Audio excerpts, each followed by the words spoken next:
यहां पर एक सूत्र आता है। बाबा श्री तुलसीदास जी यह जो लाइन लिखे, संतों का, गुरुदेव भगवानों का चिंतन है कि देखो, किसी भी सज्जन की प्रतिष्ठा रूपी पूंछ में जब कोई दुर्जन दुष्ट आदमी आग लगाने की कोशिश करता है ना, तो परिणाम में उसी का घर जलता है। जय हो। श्री हनुमान जी साधु हैं, उनकी पूंछ में आग लगाएगा, रावण के आदेश से जब आग लगेगी तो जानते हो उनकी ही लंका जलेगी। पूंछ में आग लगाई गई, बाबा ने छोटा सा रूप बना करके अटारी पर चढ़े, फिर बहुत विशालकाय रूप बनाया और पूरी लंका को धुनु करके जला दिया। यह कथा भोले बाबा माँ पार्वती जी को सुना रहे हैं। देवी, पूरी लंका श्री हनुमान जी ने धुनु करके जला दी, लेकिन एक घर ऐसा था उसको कोई नुकसान नहीं हुआ, वह नहीं जला। जय हो। किसका घर था वो? एक विभीषण कर ग्रह नाही। क्यों नहीं जला जानते हो? जब हम और आप इन प्रभु की शरणागति में रह करके अपने जीवन को जी रहे होते हैं, अपने जीवन की नैया को चला रहे होते हैं, तो जानते हो इनकी कृपा का कवच हमको बचाता है।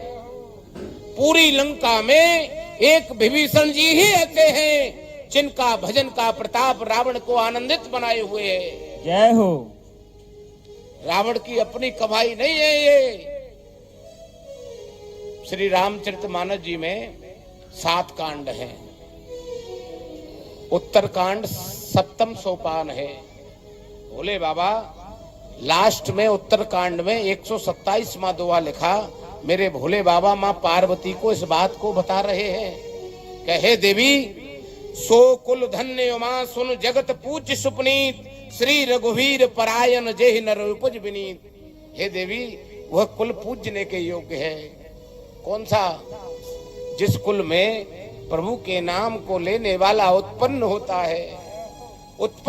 है, पैदा होता है। और इतना नहीं देवी, जिसके घर में एक भी भजनानंदी हो, उसकी 27-21 पीढ़ियां आनंद करती हैं। जय हो। 10 पीढ़ी पितृपक्ष की, 10 पीढ़ी मातृपक्ष की ननिहाल, और एक वह स्वयं जिसमें आनंद ले रहा है।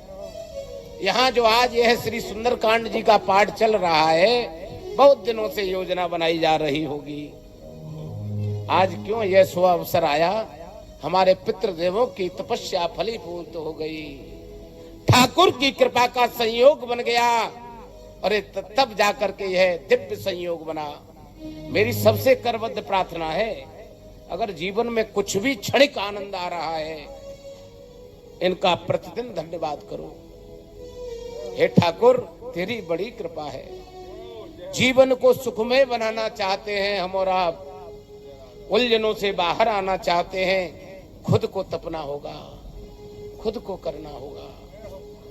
हमारे ये जो स्वयं के हाथ है ना, कर नित करहि राम पद पूजा, राम भरोसे हृदय नहीं दूजा।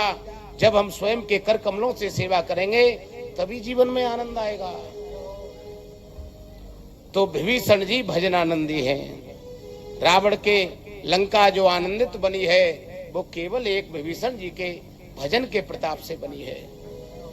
हम आप भी अपने ग्रस्त जीवन को आनंदमय बना सकते हैं। कैसे बनेगा? दूसरों से कुछ मत चाहो, स्वयं तपने लग जाओ, स्वयं करो। हम जब कुछ क्षण ही ठाकुर को मध्य में विराज कर किसी भी कार्य को करने का नियम बनाएंगे, समझ लेना कुछ ही दिन के बाद जीवन में अलौकिक आनंद आने लगेगा।